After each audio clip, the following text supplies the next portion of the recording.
We've been going since 1972. It was originally two guys called Don Proudlock and Jack Wakefield who had a portable railway going around traction engine rallies, county shows, game fairs.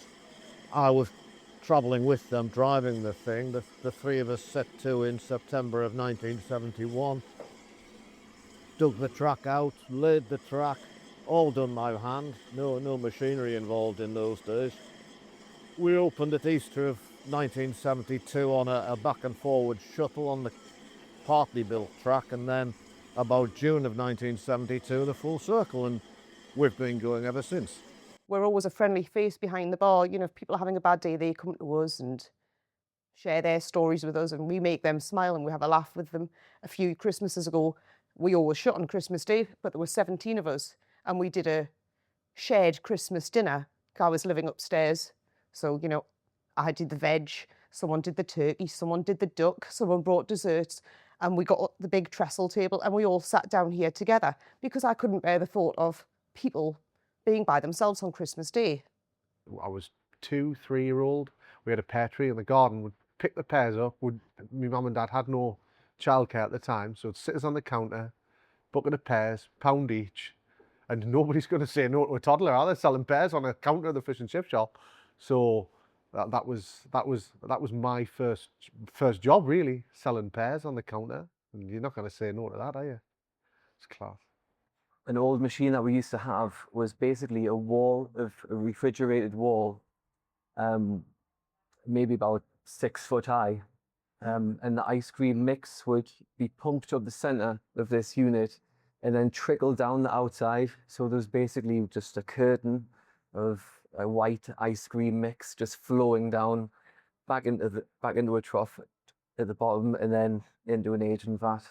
And that was quite good to see. And I had the real pleasure of working with my Aunt Christine, who was my dad's sister for the first 15 years. She sadly passed away, but she was the one who made the business survive when my grandfather died. It was her. And imagine a woman back in 1966 leading the charge of a business. She was some woman. A while ago I had to go into A&E and I was poorly, and I was being pushed in a trolley to a ward, you know, with the oxygen and the intravenous drip, and the guy pushing us said, "It's Tommy, isn't it?" And I said, "Yes." He said, "You know, down at the amphitheatre I used to get everybody up to do Betty Bob Bob Bloom Back Buttons." I said, "Oh yeah, like this." He said, "You never got me up." I said, "All right, I'm sorry about that, man." He said, "If I do it now while I'm pushing you to the ward, will you count?" So he pushed me to the ward doing Betty Bob Bob Bloom Back Buttons, Betty Bob Bob Bloom Back Buttons. And he said, "Did I do it? Did I do it?" I said, "Yeah, you did it." He said, "I'm going to go home, tell me mum." But the people in Shields, we get to see them on a daily basis. They're so proud of the fact of where they're from. Sandancer means something to them, you know, and that means that Shields by the same thing. Like that means Shields means something to them as well, you know. There's people that we've met doing this that are, you know, ordinarily customers, but now really close friends with, and we know a lot about them. They know about us personally, yeah. and it's because you see them, you know, not necessarily shopping, but they'll walk past every day. They'll be walking the dog, or they'll be going to the baths across the road, and they'll pop their head and say hello, say good morning. You see them out and about, and we form sort of a relationship with the people in Shields. Yeah, salt of the earth. That's one of the main things that we've noticed. That people from Shields are salt of the earth people. There's a lot of attachment, emotional attachment. You know, imagine my dad lost his father at the age of 14, and she was 16. And he had 2 shops, one at Prince Edward Road and one on Ocean Road. And they could have decided, actually, they just weren't going to do anything with it. It was my auntie who was like, "We've got to keep this going."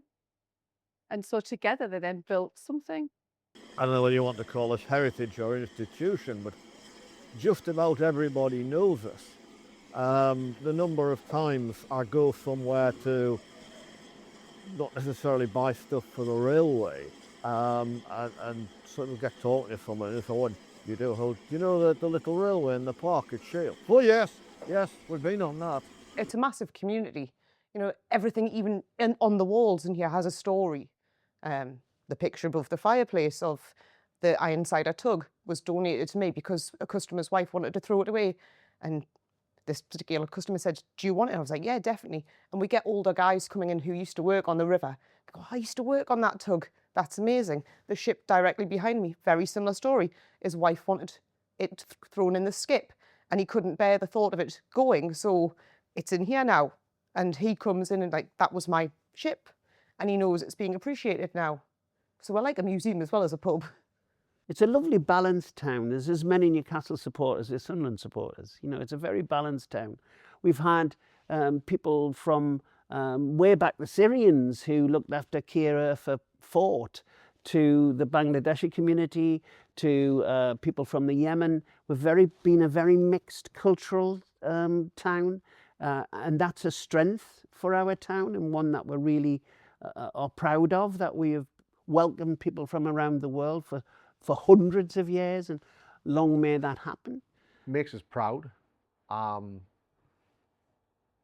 beyond words to get to this point, but now I just feel like a custodian for the next generation. It's almost we're just carrying it on for the next generation now, and bringing it forward and making it better for the next one. I would love to see my kids come into the business, take it further, and see if we can get to 200 years.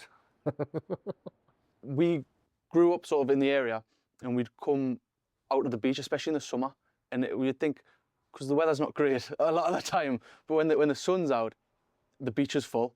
And I remember we'd come out, all my mates would come out, we'd buy a football in the market, we'd walk down Ocean Road, down to the beach, and we'd spend all day playing footy, jumping in the sea, and then I'd go home sunburnt, my ma would tell us off. And we used to do that every day for 2 weeks, because that's when we had the sun. I mean, there was a customer here who was like severely ill, and like basically lost all his appetite, and and because of that lost so much weight. And one of the only things he decided to eat was Minchala's ice cream. So I'm not saying that it's a healthy choice to eat ice cream every day, but you know, in his position, that's all he could have done. And he actually, you know, managed to gain weight again, and you know, make a recovery from a pretty dire situation. It was part of your life, you know. I suppose on a Sunday as kids, we used to drive to the factory with my dad, because he'd have to go and check the fridges, check that the temperatures of the fridges were right, you know. So you'd see pies just ready to go, lumps of meat ready to process into pies and sausages. So it was a way of life for us. St Aidan's Hall, which was off Ocean Road, I went to see Puss in Boots. I remember it clearly. And coincidentally, years later, I was talking about that being my first experience of pantomime, watching the happy-go-luckies do Puss in Boots. And the person I was talking to was a person who's still alive now, she's 99, called Jean Southern. And Jean Southern, who started over there in an amateur theatre, ended up as the trolley lady in Harry Potter, giving out, do you want anything off the trolley, in the first Harry Potter movie. And she still lives in Shields. Now, isn't that amazing?